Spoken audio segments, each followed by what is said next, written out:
Bismillahirrahmanirrahim. Assalamualaikum warahmatullahi wabarakatuh. Alhamdulillahi rabbil alamin. Wassalatu wassalamu ala ashrafil anbiya wal mursalin. Nahmaduhu wa nasta'inuhu wa nastaghfiruh. Wa na'udzu billahi min shururi anfusina wa min sayyiati a'malina. من يهده الله فلا مضل له ومن يضلل فلا هادي له رب اشرح لي صدري ويسر لي أمري واحلل عقدة من لساني يفقهوا قولي أما بعد. Alhamdulillah, bersyukur pada Allah Subhanahu wa taala kerana dapat bersama pada malam ini. InsyaAllah pada malam ini kita akan sambung perbincangan fiqhul qulub, fiqh berkenaan dengan hati dan juga proses untuk menyubur dan juga merawat hati yang bermasalah. Perbincangan pada malam ini masih lagi berkait dengan kesan maksiat pada hati. Pada muka surat 88 itu di bawah tajuk menimbulkan rasa liar di dalam hati. Ini kesan maksiat. Dengan sebab maksiat yang sentiasa dilakukan, yang tidak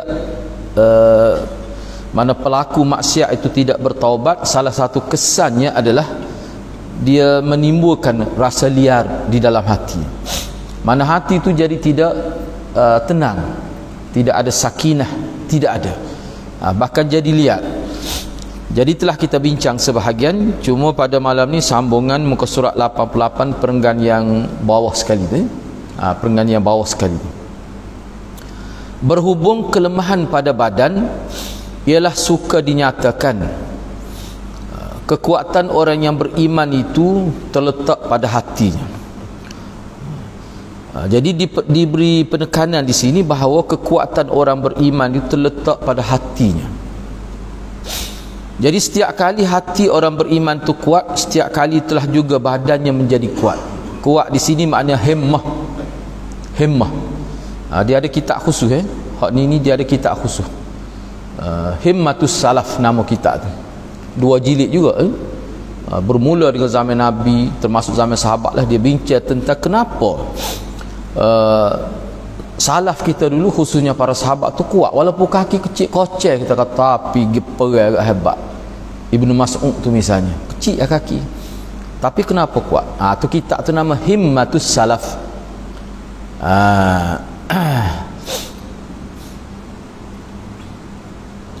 Himmatus Salaf ala Salafil Ummah.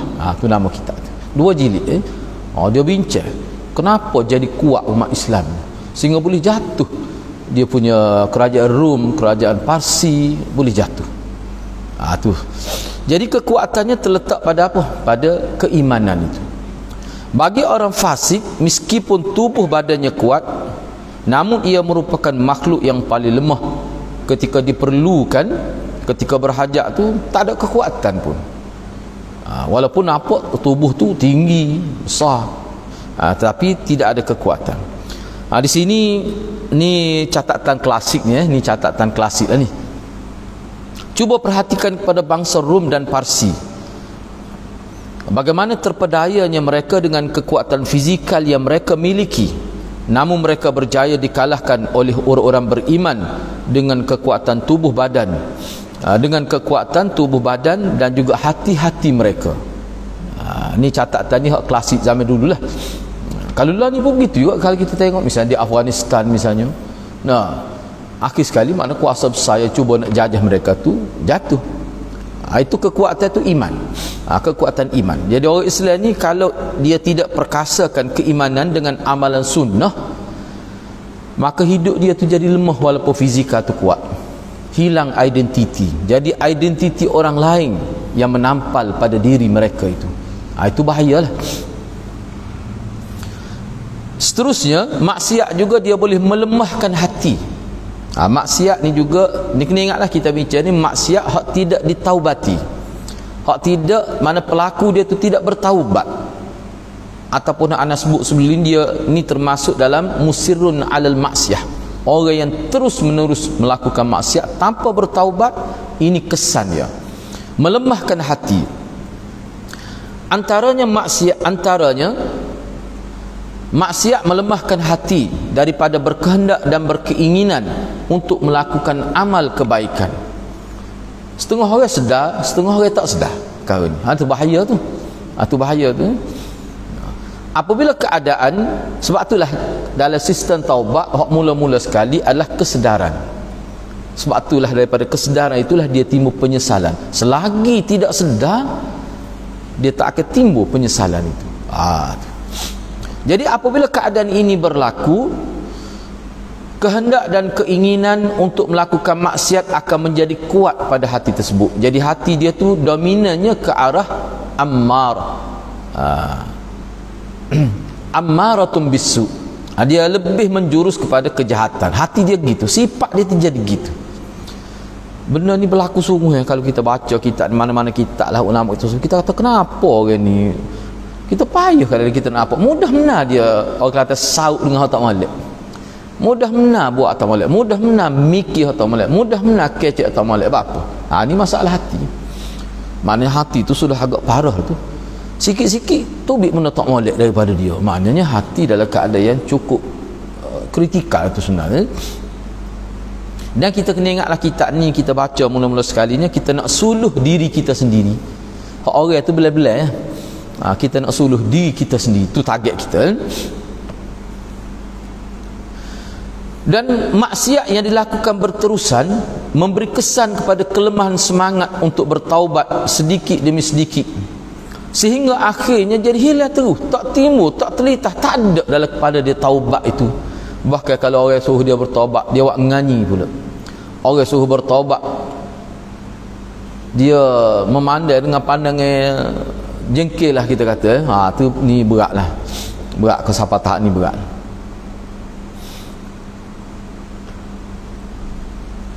Jika separuh daripada hati tersebut mati, tidak mati semua, separuh mati.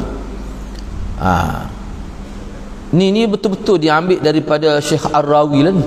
Ni antara orang yang terlibat dalam kajian tentang hati lah. Jika separuh daripada hati tersebut mati, tuannya tidak akan ada keinginan lagi untuk bertaubat.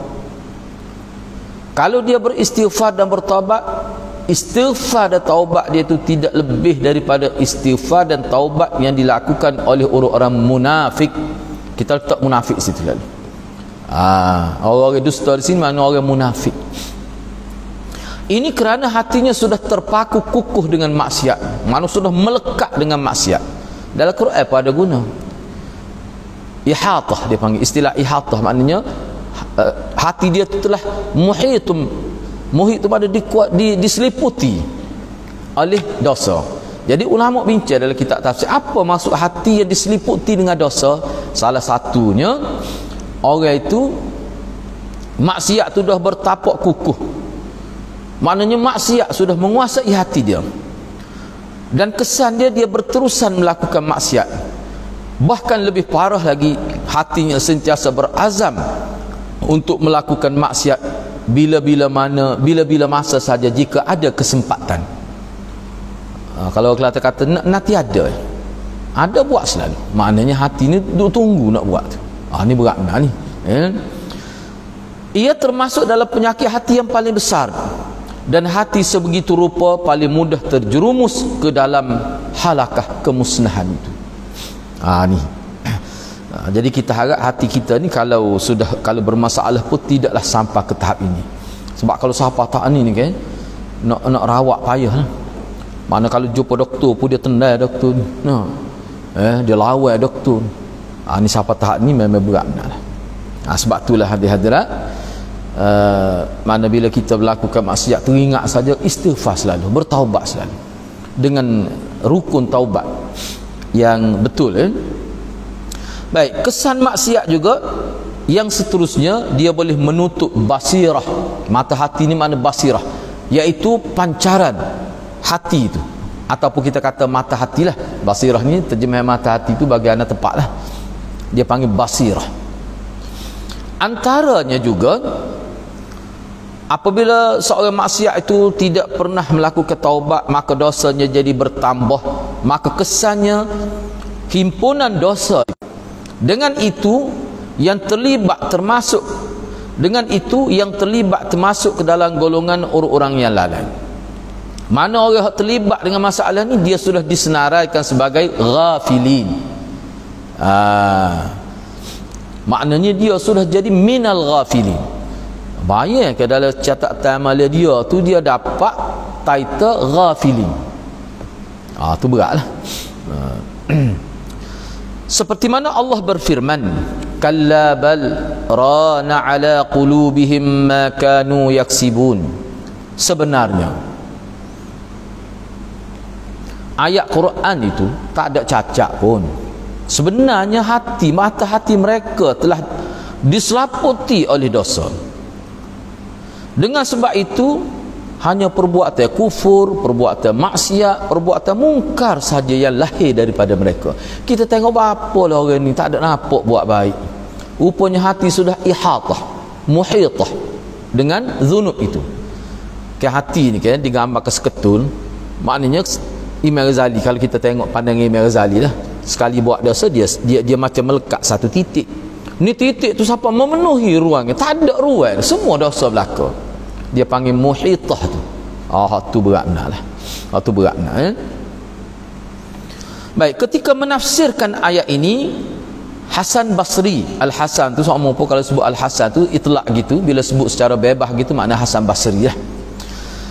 Ketika menafsirkan ayat di atas, Hasan Basri menyatakan, dia kata maksud hati telah diselaputi oleh kekotoran, maksudnya dosa yang bertindih-tindih.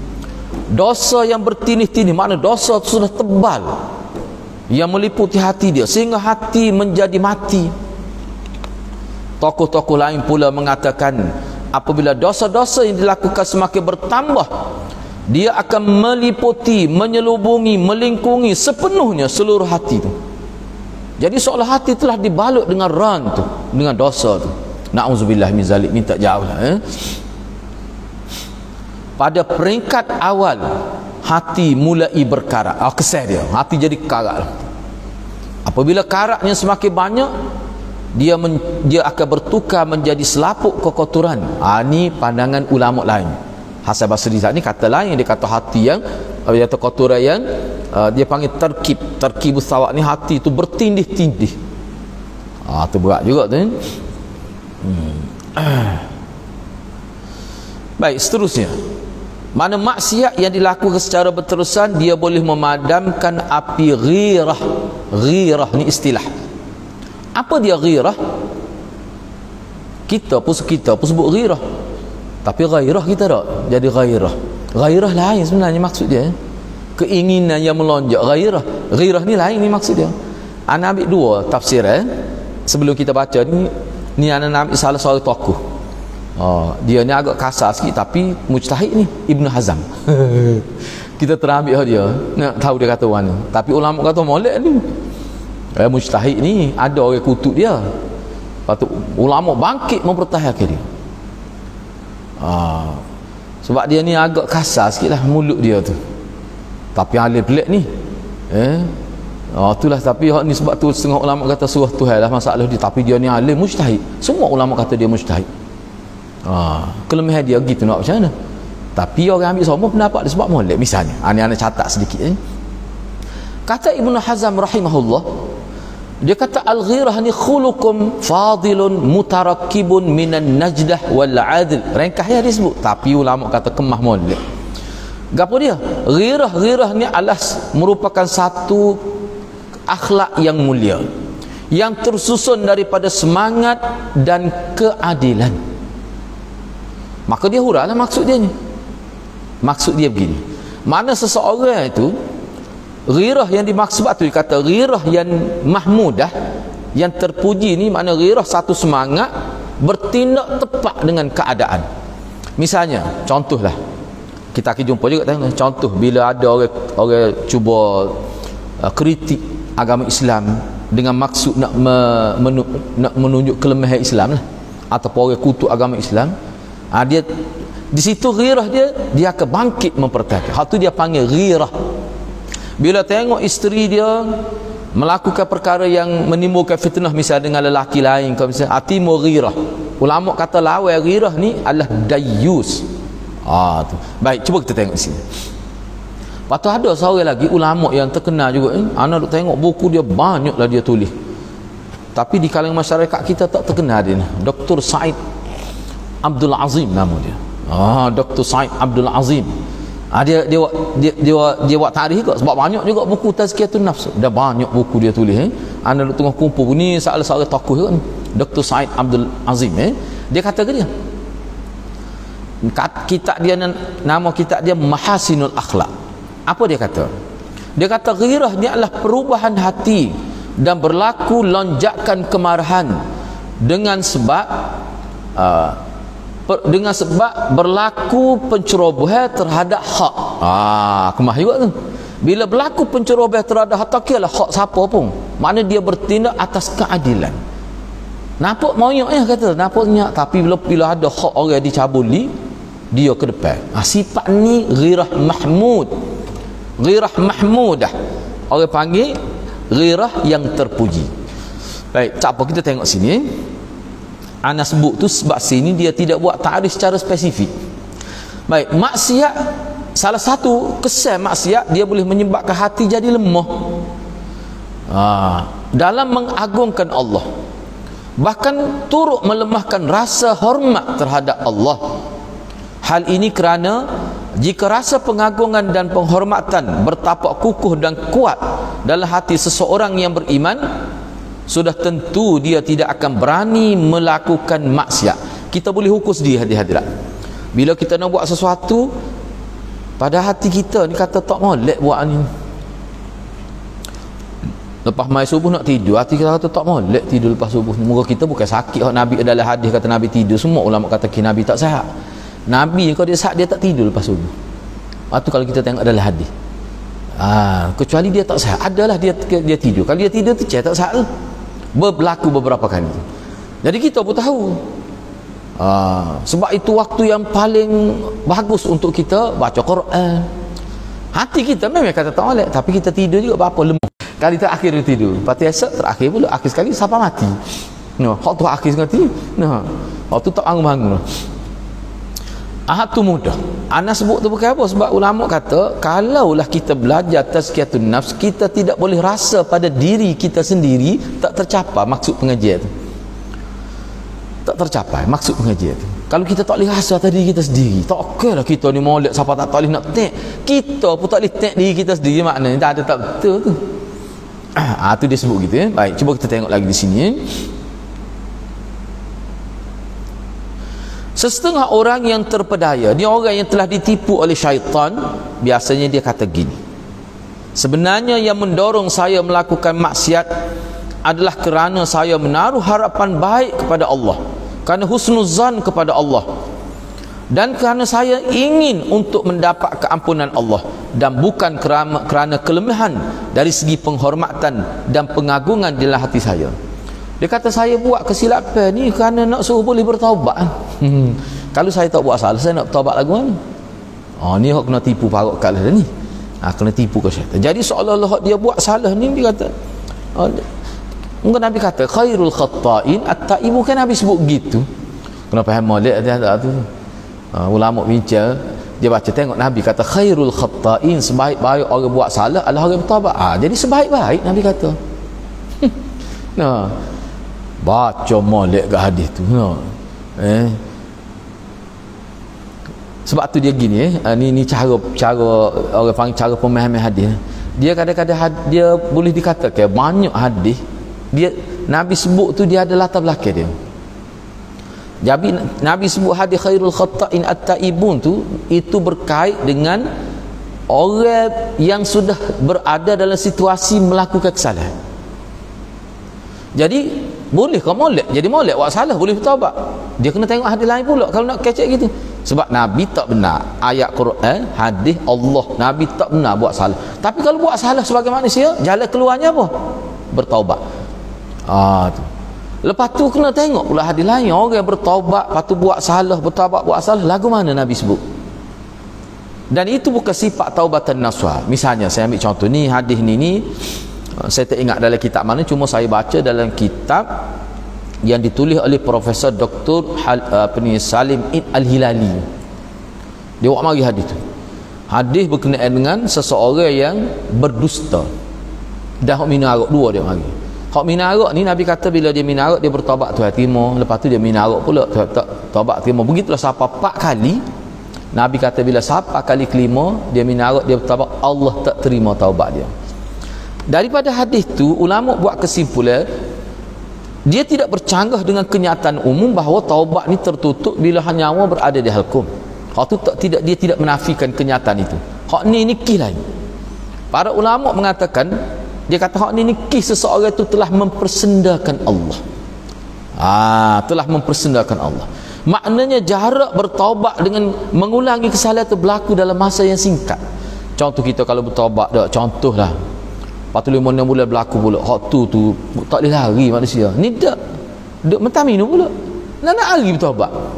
Lepas tu minum pula. Bagi lagu tu nampak sangat dia cuba nak tazlil, nak hina Allah. Jadi kena beringatlah Allah ni baik-baik pun mudah kira pun dia ada juga sikap dia tu nampak nak nganyi kat aku tu nak aku tak boleh. Bahkan Nabi kata ditulis di buku dicap sebagai mudminul kham, peminum arak tegar, dicap dalam buku dia. Begitu juga seorang berdusta bertaubat patut dusta dalam masa yang dekat. Kita ni kadang-kadang boleh tahu boleh ada berlaku bohong, tapi betul lama berlaku pula dalam keadaan kita tak ingat tu. Hak tu tak kira hak tu. Hak ni dalam masa yang dekat ulama kata. Jadi perbuatan dia sehingga Allah Subhanahu Wa Taala kata dia ni sudah tidak ikhlas dalam taubat. Itu baru ditulis. Maknanya ada setengah manusia Allah Maha tahu manusia tu dia sebenarnya tidak ikhlas. Kita tak boleh nak buat pun segitu. Bila kita tengok seorang tu berkali-kali buat kita kata dia ni kali dalam buku dia ni Tuhan tulis dah ni. Cok dah tu.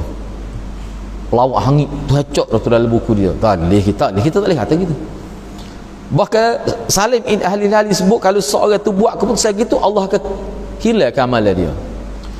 Dia buat kemuka hadis lain lah. Dia kata seseorang bila dia tengok orang buat salah dia kata dia ni memang Tuhan tak ampun dah ni. Masuk neraka dah ni. Nabi kata orang bercakap gitu Allah akan hapuskan amal kebaikan dia. Apa tu?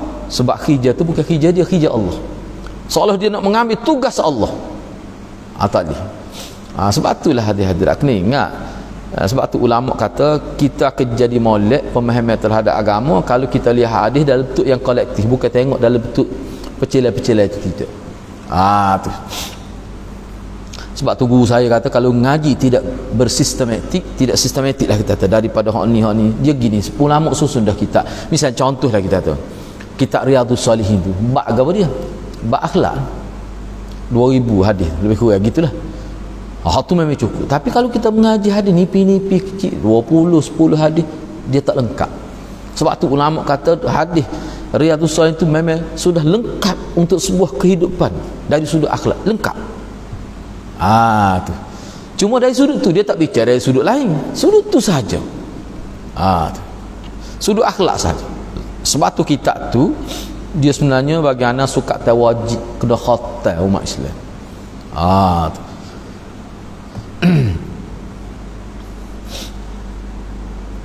Baik, seterusnya lah cuba kita tengok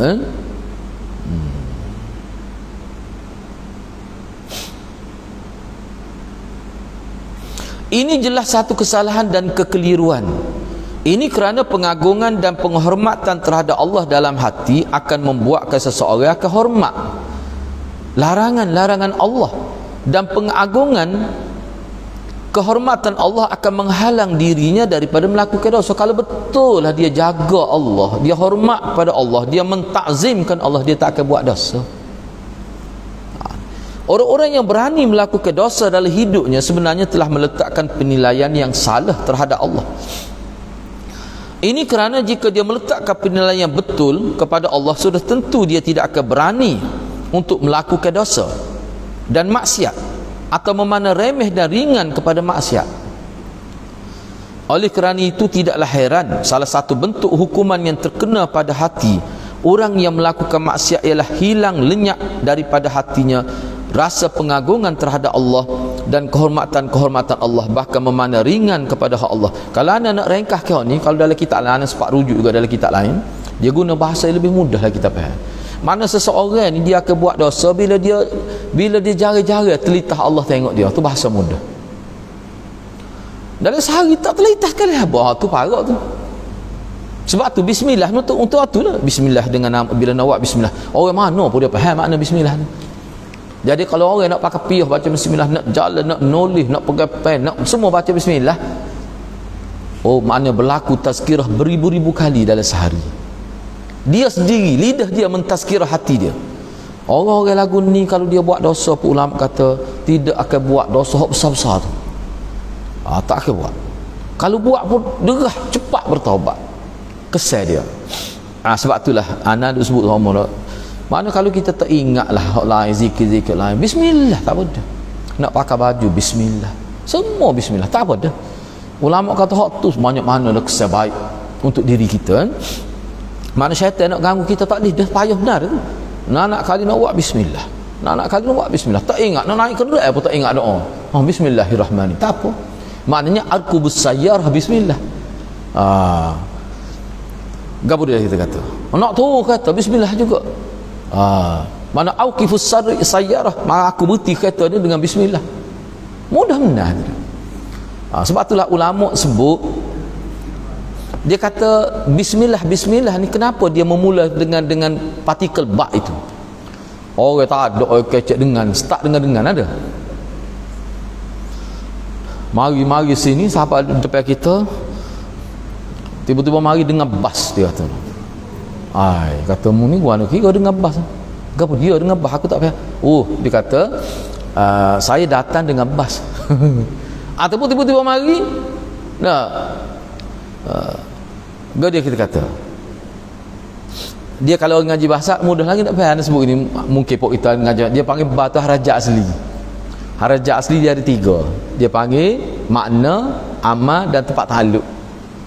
Dia. Amal ni maknanya depan dia jadi bagi bawah. Bila masuk dia jadi bagi bawah depan tu. Lepas tu dia ada terjemah dia ada terjemah tu. Sebab ada setengah batu tak boleh terjemah, dia panggil zaidah. Ada tapi tak boleh terjemah. Jangan terjemah jadi cacat. Tu. Selagi ba tu penyambung ayat. Tu penyambung ayat. Maknanya bila kata bismillah dengan nama Allah, dia berkait dengan perbuatan yang kita nak buat. Misalnya kita nak pergi ke kedai, bismillahirrahmanirrahim. Takdir dianya azhabu ataupun kita kata amshi bismillah, aku berjalan ni dengan nama Allah. Itu makna bismillah. Sebab tu bismillah dia sesuai untuk semua perkara. Misalnya nak sama bini ni, contohlah nak jimuk dengan isteri, tak ingat doa, tadi selitah dah tengok di belakang kereta kau tu, lepas tu tak ingat. Lepas tu tak ingat, klik rumah tak ingat. Tak usah nunggu panjang, pakai bismillah begitu je. Tak jumpa dak kereta tu dak. Ana pun jumpa sekali tu. Kata kacang ngerti je. Mengganggu konsentrasi. Allahumma jannibna syayatin, dia tulis. Kata kacang molek kawan ni. Ana rasa dia tak tahu tu baca untuk dia. Kata dak tulis dia kata lagu tu satu umur tu. Hak tu khusus Nabi sebut apa awak ngerti. Nengu kita tengok. Ingat lagi kereta kancil warna putih. Cuma nombor tak ingat. Tak apa tidak. Mudah agama kita. Anda nak ayatnya agama kita mudah. Hak ni Syekh Uthaymin hurapan je lah ni. Dia kata agama kita ni dia merai ke semua manusia. Orang-orang sebab Allah Maha tahu dah umat Islam ni bukan semuanya bijak pandai, bukan semuanya ingat tak kuat. Ada setengah-setengah ngapa dah pun ingat sah tak ngapa lagi. Jadi hak mana? Bismillah. Bismillah. Nak buat apa? Nak masuk bil air bismillah. Tubik tu alhamdulillah lah atau ghufran nak masuk sebelum masuk bismillahirrahmanirrahim. Apa saja. Kalau tak ingat, kalau ingat tu lebih baiklah baca tu. Gitu. Tu nak ayatnya dalam agama kita ni sentiasa ada jalan keluar. Tak ada lah orang kata kita ni lemah ustaz, kita doa pun tak ingat. Tak ada istilah tu kalau dia faham oleh agama. Tak ada. Gitu maksud hak mudahnya. Jadi seseorang yang tidak tu hak kita istilah ihsan itulah bila dia sentiasa dia terasa Allah tengok dia. Perasaan Allah sentiasa tengok tu kalau hadir jarang-jarang 2-3 hari mari sekali, maknanya keadaan teruk tu. Sebab itulah dengar kita baca bismillah kita jadi mari sama sementara tak apa, masa bismillah tak apa dah, tapi sebut sama. Nak makan bismillah, naik kereta bismillah, nak buka pintu pejabat bismillah. Bismillah sama. Banyak benar kebaikan. Banyak benar. Baik. Selain daripada itu, maksiat yang berterusan juga kesan dia boleh melemahkan perjalanan menuju Allah. Mana bagi orang yang nekat untuk memperbanyakkan amalan untuk bawa bertemu dengan Allah, antara faktor yang boleh menjejahkan adalah kerana banyak melakukan maksiat. Maknanya beribadat, meningkatkan kualiti dan kuantiti ibadat dalam masa yang sama, dia kena usaha memaksimalkan dosa tu. Mesti usaha. Sebab anak-anak kata langsung tidak buat dosa tu tak mungkin bukan manusia. Antara kesan maksiat adalah melemahkan perjalanan seseorang hamba menuju kepada Allah Azza wa Jal dan pergi kepada negara akhirat ataupun orang panggil kehidupan akhirat. Malah bukan sahaja mengganggu, bahkan turut menghentikan. Setengah orang tu hidup ni tak ingat pun nak pergi akhirat. Ni bahaya benar lah kalau tu, tak ingat. Mana kita ni duduk buat gapo pun sebenarnya sedang bergerak. Ulama kata bergerak tu tanda dia gerak. Gapo dia sebenarnya zahir nak bergerak. Perubahan pada umur itu. Umur kita. Kapan-kapan 50 tahun dah. Tak sedar. Tengok-tengok kening bubel. Tu malah tu dia kata bermula pada tu tak senilik dah. Tak senilik dah. Tu sebab itulah bahaya. Ni sebab tu anak kata maknanya buku ni sebab anak tu tengok tu banyak berpuluh-puluh buku ni hak bicara dengan ni. Tapi anak sampai ke hari ni masih duk nampak Minhajul Qasidin itu memang sangat menarik sebab duk perbanding hak lain. Hak Ibnul Jauzi, Ibnul Qayyim tu molek juga, cuma hak tu dia lebih detail.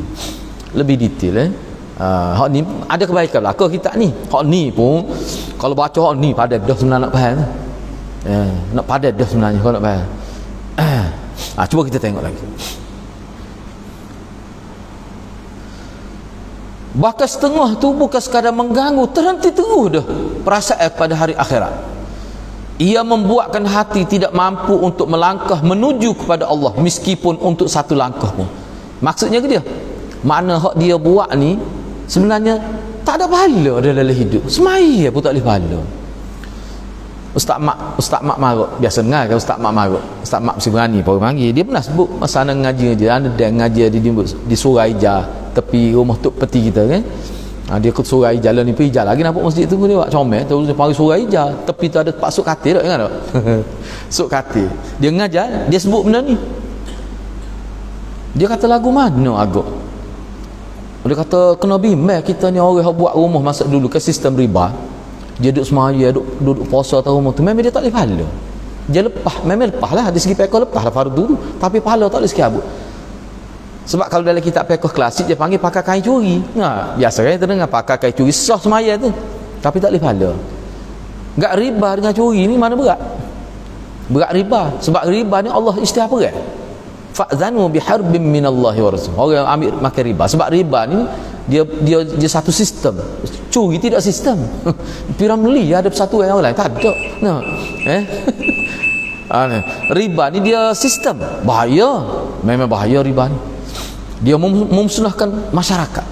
Satu umat boleh rosak. Kena beringat. Kau ingat tu kan? Mana kena bertaubat parut lah.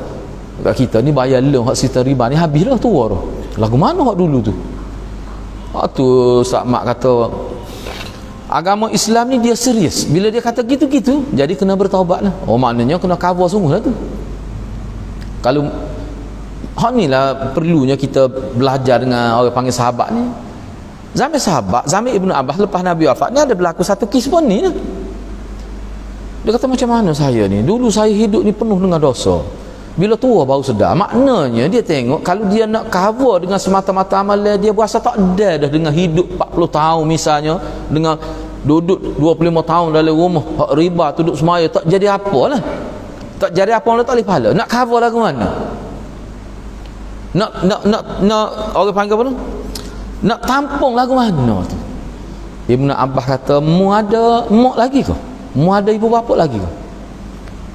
Laki tu kata, tak ada, mati belaka dah. Beginilah kalau tak ada, kamu buat jumpa setiap apa yang kamu boleh buat kebaikan kamu buat, jumpa kebaikan kamu buat, kecil besar tak sekira, asal buat sebanyak mungkin. Tak apa gitu. Lepas selesai tu adalah orang lain tanya Ibnu Abbas, apa ya tuan tanya dia ada mak ngayah? Sedekah dia tanya apakah amalan yang menjadi jalan pintas untuk dapat kebaikan. Kira buat sikit boleh pahala besar. Ibnu Abbas kata, aku tanya mak dia ada lagi ke tak tu sebab setahu aku dalam ilmu nak aku belajar dengan Nabi, tak ada satu amalan lebih besar daripada berkhidmat pada ibu bapa. Tu kata Ibnu Abbas, aku tak tahu ada lagi ke tak satu amalan lebih besar daripada orang yang berkhidmat pada ibu bapa di ketika ibu bapa dia sudah tua. Imam Bukhari kemukakan 46 hadis dalam kitab apa ni, Al-Adabul Mufrad. Tu ya. Baik, seterusnya kita ambil sedikit lagi lah. Sebab tu hadis-hadis ibu bapa ni dengan ibu bapa ni dia tak sedeki dengan adik-beradik. Kalau orang lain tak buat tu, mana Tuhan nak beri pahala kita tu. Oh, dia duduk dekat dia lah. Oh, anak lagu tu anak pisah tu, bukan anak orang lagu. Ya. Oh, dia duduk dekat dia, kita duduk jauh. Oh, lagu tu tak salah. Kalau lagu tu anak berat lagu tu. Dia dengan ibu bapa ni orang tak mikir lagu tu. Dia kena mikir orang lain tak buat tu, Tuhan nak beri pahala kita. Gitu. Baik, seterusnya. Kalau maksiat dan dosa yang dilakukan tidak menolak orang yang terlibat ke belakang, namun dia tetap menghijak seseorang daripada sampai ke destinasi yang dituju. Makna kalaulah maksiat ni tidak bawa dia ke belakang, maknanya sesat benar sampai undur ke belakang, takhalluf dia panggil, tidak taqaddum. Takhalluf ni makna hidup jadi ke belakang, makna sesat berat lah, bukan kata taqaddum ke depan. Kalau tidak sampai tahap itu pun sekukuh dia akan mendindingi seseorang jadi tak nampak akhirat, tak nampak akhirat. Dia cerita apa ni, Abu Jahal kan, kalau dia tepah ayat Al-Qari'ah mal-Qari'ah wa ma adraka mal-Qari'ah tu. Jadi sebenarnya anda duk baca kitab tu, beberapa ada setengah ulama dia hurang Al-Qari'ah ke sesuatu hari yang pasti berlaku. Mal-Qari'ah ulang tanya sekali, apakah yang dimaksudkan hari yang pasti berlaku. Wa ma adraka, tanya sekali apa dia Al-Qari'ah. Patut dia yauma yakunun nas kan, wa takunul jibal, seterusnya tak apalah tu. Jadi dia kata hari itu Abu Jahal ni tidak Islam, tapi bila dia baca tu dia jadi takut. Tu kesal akhirat. Tapi tak Islam juga dia. Nak macam mana? Sampai 3 hari dia genggam nak Nabi nak cari jawab apa maksud Qari'ah. Yang dikatakan yauma yakun nas kal firashil mabsuh tu dah. Kal firashil mabsuh tu seperti katu yang keluar dari gunung gana berterbang di udara tu. Hari geria lagu tu. Bila sebut tu lah hari bangkit sepatu, senyap dia. Mana dia rasa juga tu takut tu. Tapi tak berimeh juga. Hak ni, hak dia duk bincang sini ni tak ada rasa apa hari akhirat. Tu. Jadi kita tak hak ni kita tak boleh nak tahu ni. Siapa dia boleh rasa, siapa dia tak boleh, kita tak tahu. Sebab tu kita duk bincang hak ni betul-betul kita nak buat koreksi atas diri kita. Kita nak suluh diri kita. Hari ni berapa bulan ni 31. Hari ni berapa kali ingat hari akhirat? Aku kena semak sama tu. Kau saat ni boleh ingat? Mujur juga baca kitab ni. Tapi sekali seminggu lah ingat. Makna kalau hari ni boleh ingat pun saat ni baru. Ni pun nak lupa pula ni. Makna kalau lagu tu serius katlah tu penyakit tu. Kena fikir sama lah. Ulama kata semai apa tak ingat ke akhirat lagi. Tu berat telajak tu. Jadi hati ni sebenarnya bergerak laju menuju pada Allah dengan kekuatan hati. Tu. Sebab itulah dalam kitab, banyak kitab ni. Kalau anda duk tengok tadi tu kitab itulah kitab Syekh Al-Juwayyi At-Tuwaijiri tu 3,700 muka surat lebih bicara bab hati. Dia semua sudut. Semua sudut dia baca.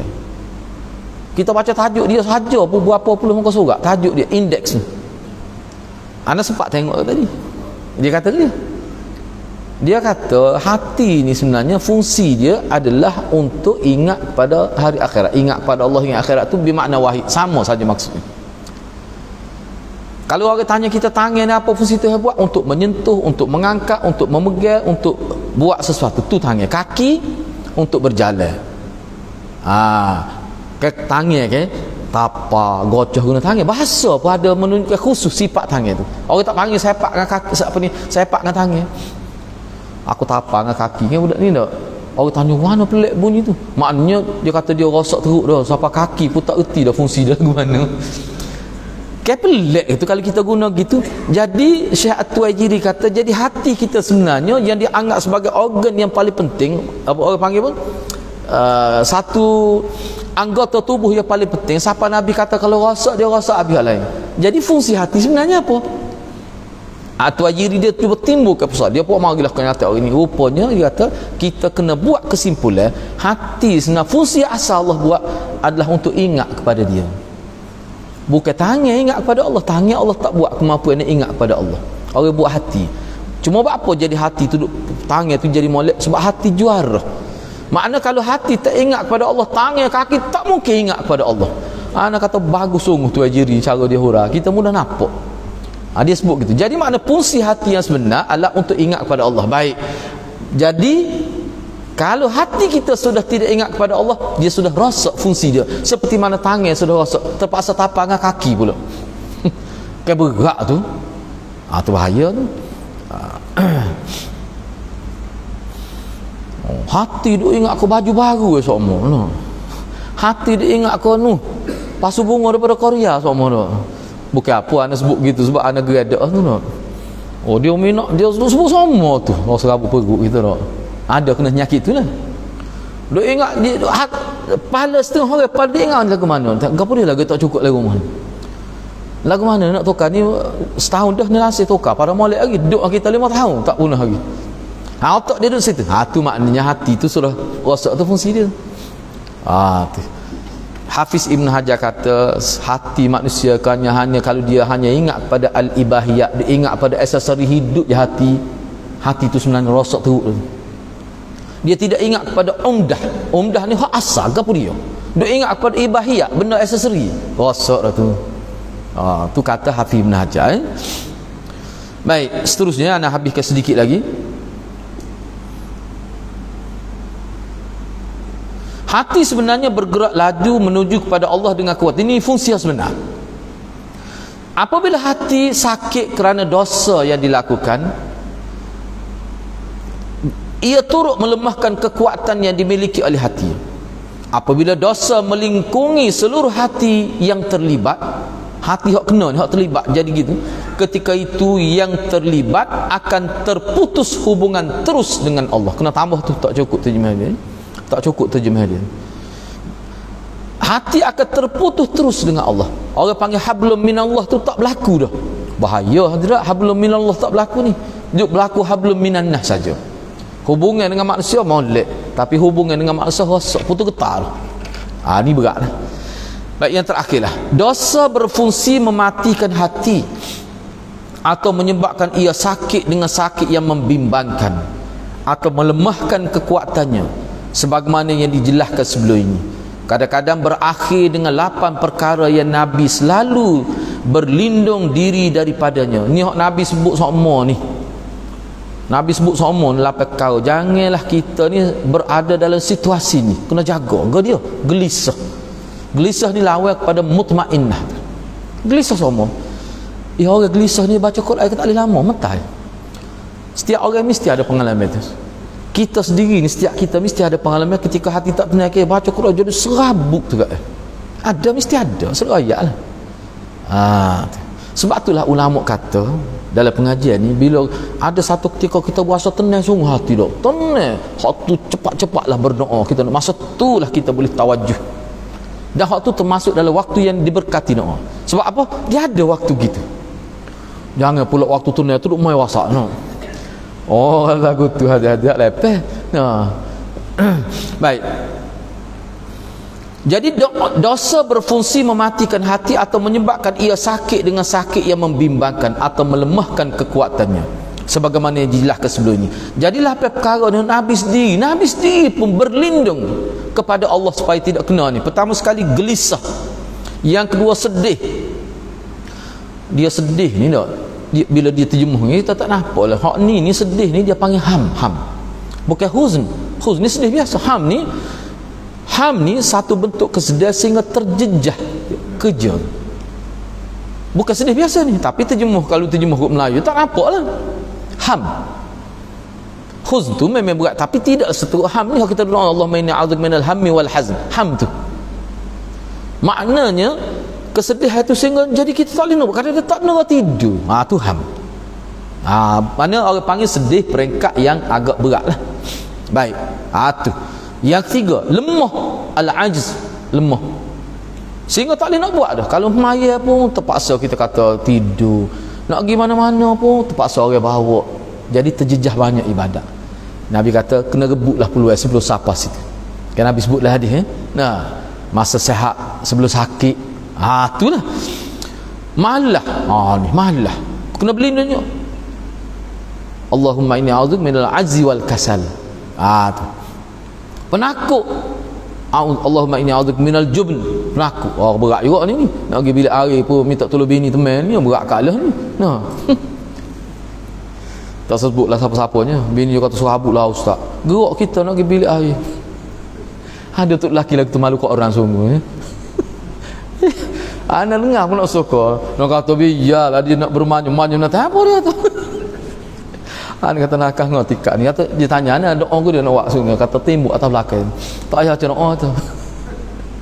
Dia minta doa, lelaki nakut dah.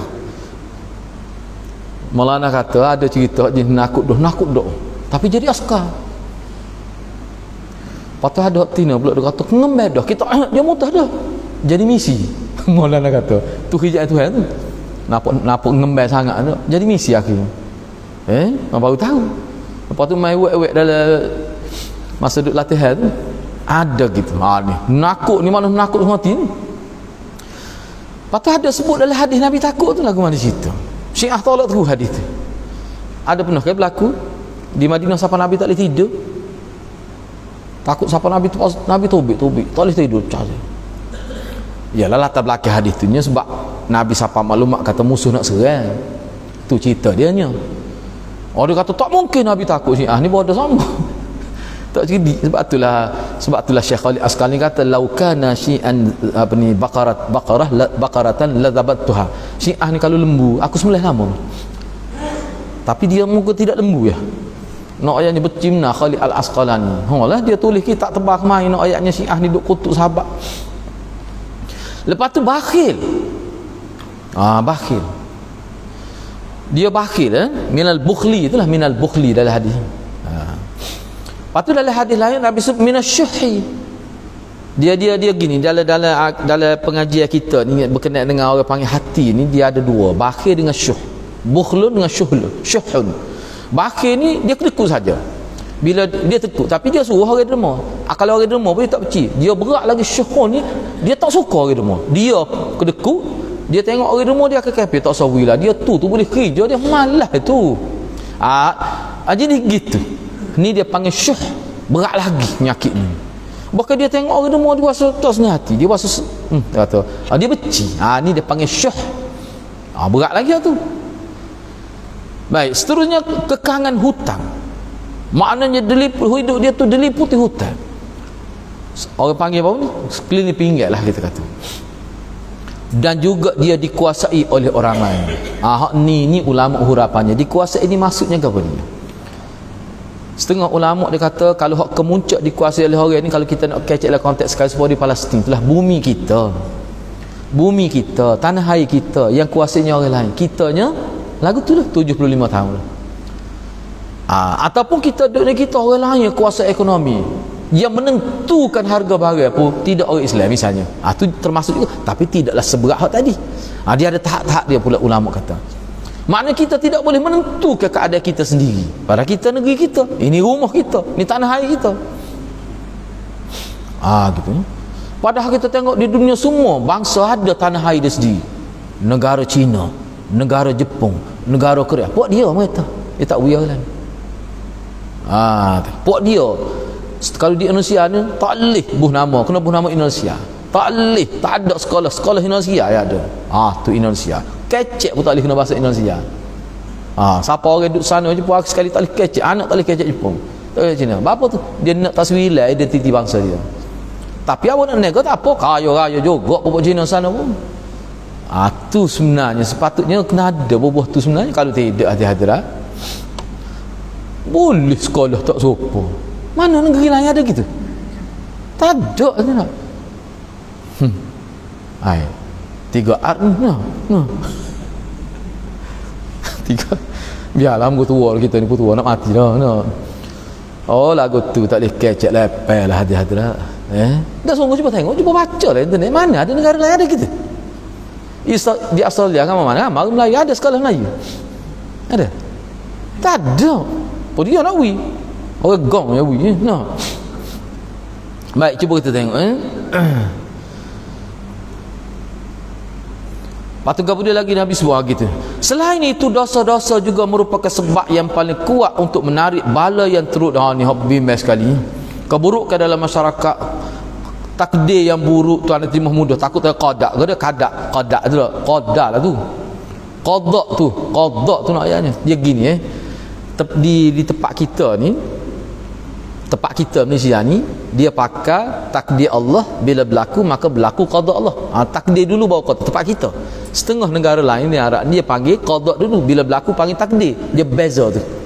Engkau dia boleh pergi berlaku, ulama kata harus kat mana dulu, sebab tu qada takdir. Tapi kalau tempat kita ni dia pakai mana? Takdir, bila berlaku qada. Selagi tak berlaku, Allah sudah takdir ke kita mau berapa tahun. Bila kita mati sudah berlaku qada Allah. Bila berlaku takdir tu dia panggil qada. Tu dalam tempat kita pakai tu. Dia pakai tu, dia khilaf bab ni. Sebab tu dia sebut qada tu. Takut tak faham. Qada yang buruk kita tak tahu semasa dalam takdir. Bila berlaku baru tahu. Rupanya gini. Rupanya tu laki aku ni orang Afrika. Aku putih sepuh. No. Dia pun tak tahu. Mak dia tu kat malam nak menikah boleh lagi tukar fikiran mak dia kata. Tak sih. Nak tu orang panggil. Jadi bila lepas nikah tu, keluarga dia kata telah berlaku takdir Tuhan. Orang panggil qada. Tu tempat kita pakai gitu. Cacian daripada pihak musuh, kehilangan nikmat, perubahan kesihatan kepada sakit, dan kemunculan pelbagai bentuk murka Allah yang menyebabkan jadi nyata. Orang panggil laknat dalam masyarakat. Dia gapo dia ada ayat sini. Ayatnya kesan maksiat ni bila hati sudah rosak sampai tahap ni, dia bukan sekadar individu tu rosak atas nama diri dia, Allah tidak turunkan rahmat dalam masyarakat. Ni kalau berlaku dalam skala besar. Kalau berlaku dalam skala besar, na'udzubillah min zalik lah, kita minta berlindung. Sebab tu Imam Ghazali, anda pun tengok juga Imam Ghazali ada sebut afatul qulub tu dalam tajuk dia lah. Dia kata sebenarnya penyakit hati ni bila hati sudah rosak, penuh dengan maksiat penuh dalam, hak luar, hak molek tak boleh nak masuk, kesan yang paling besar dia panggil qaswatul qalb. Itu bala paling besar. Hati jadi keras. Imam Ghazali hural, hati keras ni mana hati yang tidak minat pada kebaikan. Hati itu minat pada keburukan. Bayangkanlah, hati yang minat pada keburukan, tak minat dah. Maknanya dia bukan sekadar rosak dah, fungsi tu rosak terus. Na'udzubillah min zalik. Kita minta berlindung pada Allah. Jadi untuk sesi akan datang kita akan bincang pula dengan sebab maksiat yang berterusan, dia melahirkan rasa takut, pada hati. Jadi hati tu jadi takut tu bukan takut pada Allah maksudnya. Kalau hati takut pada Allah, itu makna hati yang subur, tidak takut pada Allah. Na'udzubillah min zalik. Ni kita bincang semulalah insya-Allah. Mudah-mudahan Allah berkati kita semua. Aku qauli hadza wa astaghfirullahal azim li wa lakum. Assalamualaikum warahmatullahi wabarakatuh.